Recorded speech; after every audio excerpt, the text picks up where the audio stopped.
retrouve, madame, messieurs, encore ce soir avec le même plaisir de vous servir. Demain démarre le congrès ordinaire du parti Moël Bénin, en temps des mouvements des élites engagées pour l'émancipation du Bénin, conformément aux tests qui régissent la vie du parti. Dans cette édition, vous suivrez les explications du président du comité préparatoire. 23 officiers de 6 nationalités différentes ont reçu leur parchemin de fin de formation à l'École nationale supérieure des armées de Porto-Novo. C'était hier. Le compte rendu est à suivre dans ce journal. Et puis au Gabon, le président Ali Bongo Déchu est toujours en résidence surveillée. L'un de ses fils est aussi en détention. Vous en saurez davantage dans cette édition. C'est tout pour le sommaire. Vous gardez votre position pour le développement de ce journal.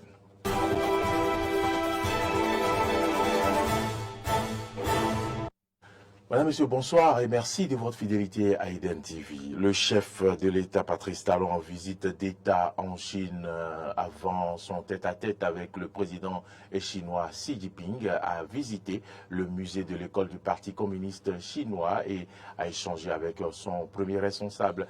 Suivez le compte rendu de Frédéric Espoir Oumambou.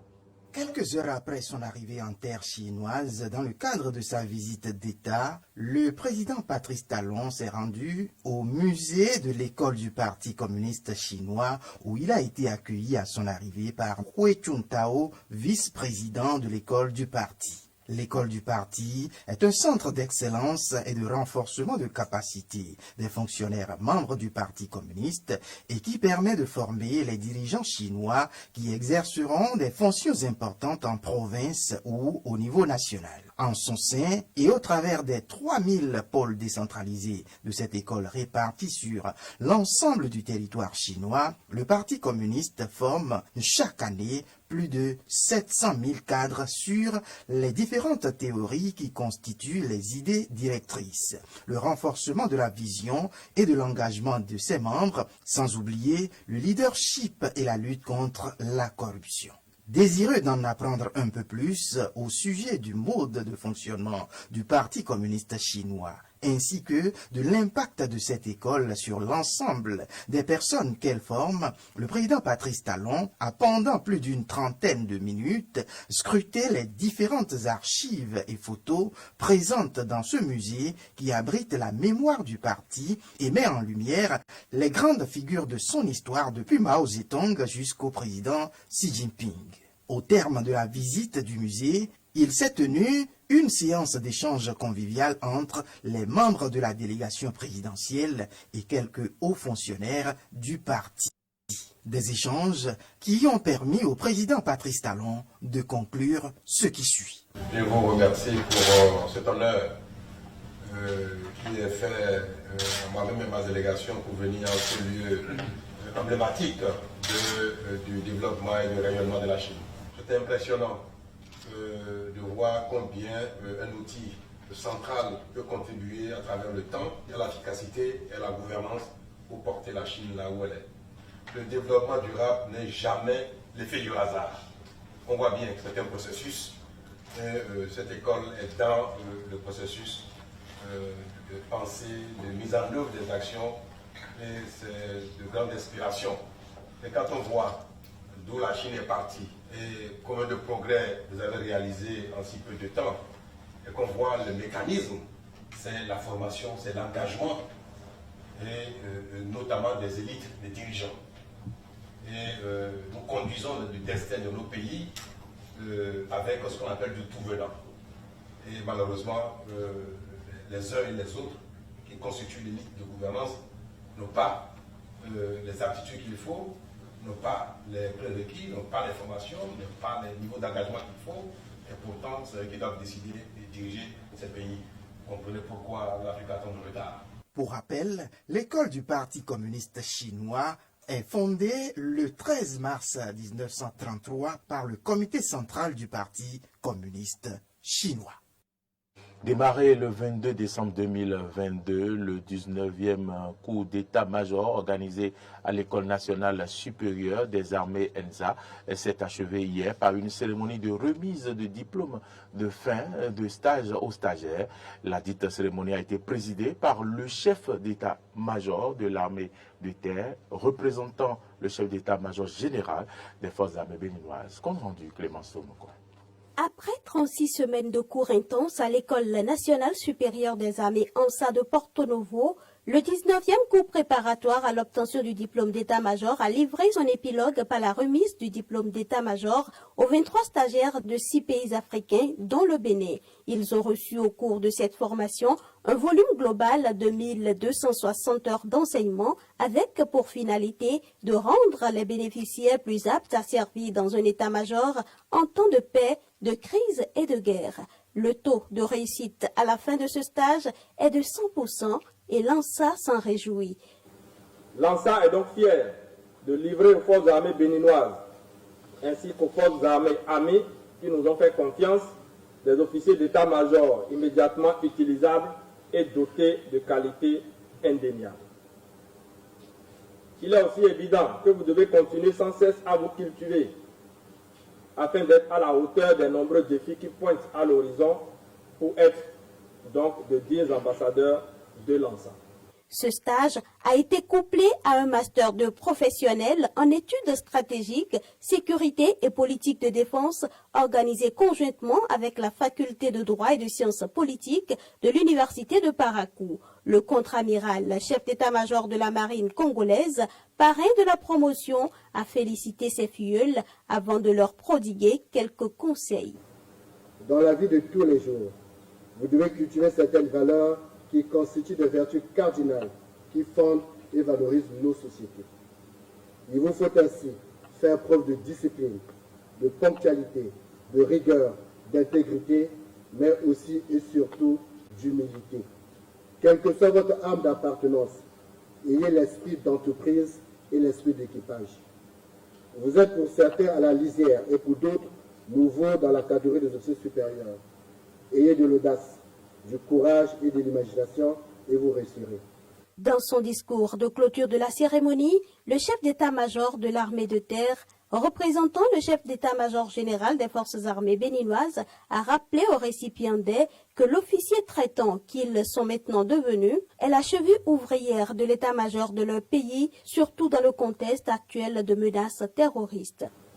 C'est maintenant plus que jamais que nos pays, que vos pays ont besoin de compter sur votre détermination face à la menace terroriste qui se fait de plus en plus insistante à nos frontières et dans les recoins de nos territoires.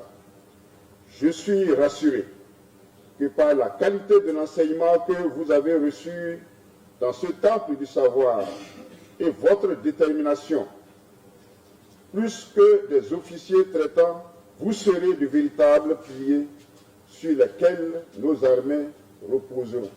La remise d'attestation a été par ailleurs l'occasion pour le commandant de l'école de plaider pour la poursuite et la consolidation de la nouvelle orientation de formation des forces armées béninoises pour mieux faire face au terrorisme, l'insurrection et la guérilla.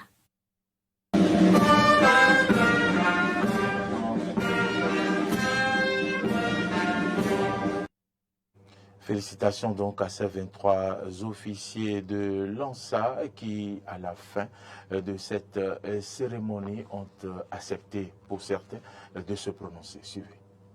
L'objectif de la formation, c'est de former des cadres aptes à travailler en état-major en temps de paix, en temps de crise. Donc la formation, ça a donné le background nécessaire pour aider le chef dans la prise de ses décisions, surtout en état-major. Par ces temps où la menace terroriste monte, nous pensons qu'une telle formation permet de fournir des cadres capables de réfléchir et d'aider le chef dans la prise de décision. Cette formation nous permettra de rentrer dans la catégorie des officiers supérieurs un peu plus tard, selon le cours normal de la carrière. Le diplôme d'état-major est un préalable pour accéder au grade de commandement. Actuellement, je suis capitaine. Dans quelques années, je passe capitaine-major. Et c'est pour aller passer au grade de commandant, donc la catégorie des officiers supérieurs, ce diplôme que j'ai aujourd'hui constitue la base. C'est une formation qui se passe sur plusieurs volets, notamment sur le cadre opérationnel, aussi le cadre qui vous permet de vous familiariser avec les techniques d'expression. Aussi, il y a le cadre qui vous met vous prépare dans les questions de connaissance générale, la culture générale, la géopolitique et toutes les actualités qui concernent le monde d'aujourd'hui, notamment sur les aspects sécuritaires. Il y a aussi l'autre volet qui vous permet de vous familiariser avec les outils informatiques du moment, notamment Internet et tout ce qui concerne les technologies. Donc, mais l'aspect opérationnel est l'aspect majeur de la formation. En prélude au congrès du parti Mouel Bénin, entendez mouvement des élites engagées pour l'émancipation du Bénin qui démarre demain conformément aux tests qui régissent la vie du parti. Les responsables du bureau politique, militants et les responsables des instances départementales ont bouclé les préparatifs. Écoutons ici Joseph Arissou, il est président du comité préparatoire de ce premier congrès ordinaire. Il nous donne ici quelques détails. Le congrès va durer 2 jours, mais principalement, c'est le samedi 2 qui est la date retenue vraiment pour la plupart des travaux. Le dimanche, ce sera juste la clôture. Le premier congrès ordinaire du parti Mouel Bénin intervient 5 ans après la naissance du parti. Le parti est né le 28 juillet 2018 à Awaya, dans les collines. Et 5 ans après, en 2023, le parti, selon ses statuts, devrait aller au congrès. Donc c'est véritablement le premier congrès ordinaire qui aura lieu à Cotonou, au Palais des Congrès, les 2 et 3 septembre prochains. Mouel Bénin, 5 ans de vie, est aujourd'hui en marche. Malgré tout ce qui est dit par ailleurs, à travers ces thématiques, Mouel Bénin veut montrer que c'est un parti qui s'est enraciné à travers tout le pays. Il y aura une cérémonie d'ouverture et il y aura les travaux du congrès proprement dit. Dans la cérémonie d'ouverture, évidemment, il y aura les mots de bienvenue, il y aura un discours très attendu du président du parti, Jacques Ayadi, et il y aura une conférence inaugurale où nous avons invité un conférencier. Après, il y aura le congrès proprement dit, où les travaux vont concerner notamment les rapports, les militants et membres du bureau politique, les coordonnations de circonscriptions électorales, les coordinations de communales vont écouter également les rapports depuis 5 ans, ce que nous avons fait, les rapports financiers, les rapports moraux du président, du parti et également les rapports des commissaires aux comptes.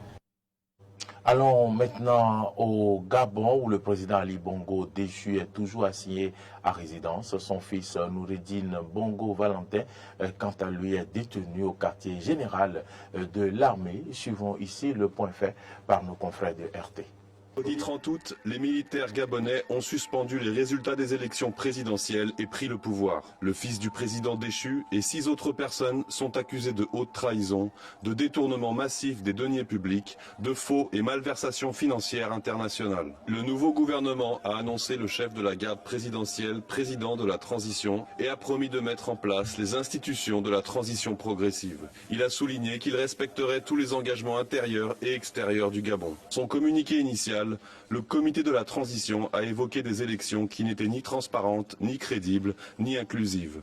Le chef de la diplomatie européenne, Joseph Borrell, a déclaré partager ce sentiment.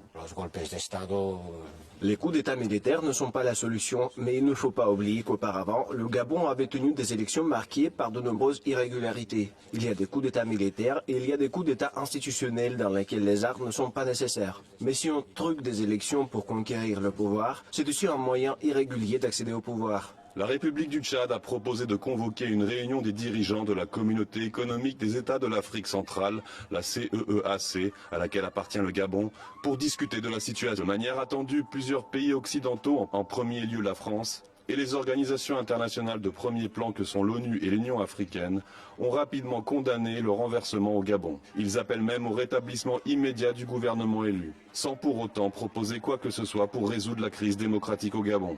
De multiples rapports de violation des principes démocratiques ont pourtant émaillé les récentes élections et le règne de la famille Bongo au pouvoir depuis 50 ans.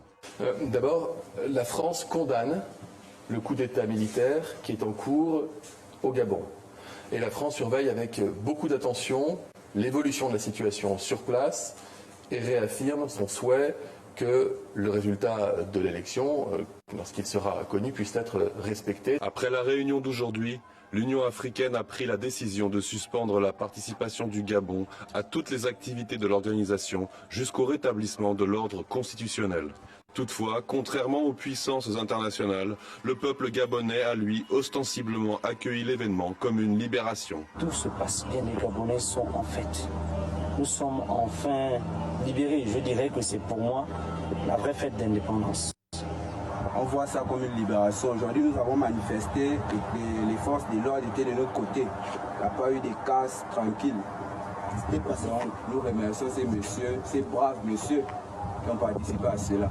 Nous sommes contents, nous les Gabonais. Surtout nous jeunes étudiants gabonais, nous sommes contents parce qu'on veut le changement. Tous les Gabonais sont très contents. Les gens avaient perdu espoir dans ce pays. Les gens n'y croyaient plus. Les gens ne pensaient pas que dans ce pays, on pouvait encore changer quoi que ce soit. La surprise de tout un peuple est apparue devant l'écran de télévision, l'armée gabonaise dans son ensemble. Et nous en sommes ravis. Ils ont dit et ils ont proclamé ce que tout le monde attendait. Madame, Messieurs, merci de m'avoir suivi tout au long de cette semaine. Toute l'équipe de production et de réalisation vous remercie pour votre fidélité à Eden TV avec, bien sûr, à la tête de cette réalisation de ce soir, Dr Boris. Bonne suite de nos programmes à toutes et à tous. Ne ratez pas les grands rendez-vous déjà ce soir à 21h. Ne ratez pas le forum des rédactions. Demain, c'est bien le rendez-vous de votre émission Jardin d'Éden. Et puis dimanche, entretien du dimanche, un nouveau numéro. Bonne suite de nos programmes et bon week-end à toutes et à tous.